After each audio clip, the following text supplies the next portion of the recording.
Good morning guys, कशा आहात तुमचं? काय होप तुमचं सगळे मस्त असताना मजेत असणार. तर आज माझ्याकडे आले होते न्यारा आणि धैर्य, कारण की मोठ्याला मी आमरस दिला होता तर त्याचा डब्बा द्यायला ते रिटर्न आले होते आणि त्याच्यामध्ये मस्त असं लोणचं पाठवलं आहे त्यांनी. त्याच्यानंतर माझ्यासोबत ह्यांनी पण चहा आणि बिस्किट खाल्ला. मग ते घरी गेले, साईड बाय साईड माझं ऑफिस पण चालू होतं. आणि त्याच्यानंतर आज मी तिखट भाकरी बनवायचं ठरवलं. येस, बिकॉज आज माझा लास्ट डे आहे व्हेज खायचा, म्हणजे मी आता उद्यापासून नॉनव्हेज खाऊ शकते. तर म्हटलं आज काय बनवूया, म्हटलं आज नको ते चपाती, नको ती भाकरी, नको ती भाजी, म्हटलं आज थालीपीठ बनवूया. कारण की मी याच्या आधी बनवलेलं ते तेव्हा खूप जास्त सगळ्यांना आवडतं, म्हणून आज पण बनवूया. भरपूर असा कांदा कट करून घेतला.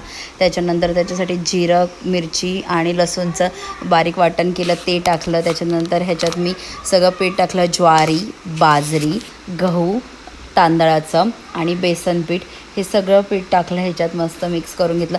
आणि खरं सांगू का, म्हणजे मला असं वाटलं लास्ट टाईम थोडं कमी पडलं होतं ना, तर मग कमी पडायला नको म्हणून माझ्याकडून जरा जास्तच पीठ घेतलं गेलं आणि खूप जास्त पीठ मळलं गेलं हे आहे.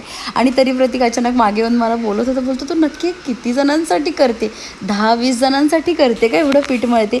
तर मी त्याला बोलले तुला कमी पडायला नको ना म्हणून करते.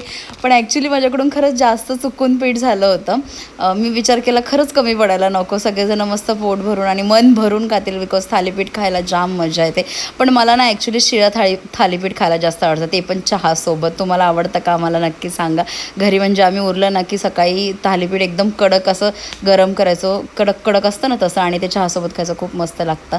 आणि जसं मी थालीपीठ बनवते नेहमी माहितीच आहे, रुमाल मस्त स्वच्छ धुवून वगैरे घ्यायचा. हा रुमाल मी थालीपीठसाठीच बनवला आहे स्पेशली. आणि ओला करून त्याच्यावर तेलामध्ये थोडंसं, पाण्यामध्ये थोडंसं तेल टाकायचं, तेलामध्येच बोलते मी, पाण्यामध्ये तेल टाकायचं आणि हाताने मस्त असं हाताने मस्त थापून घ्यायचं छानपैकी. माझ्याकडून आज काय होते, सगळं उलटं फुलटंच बोलते मी.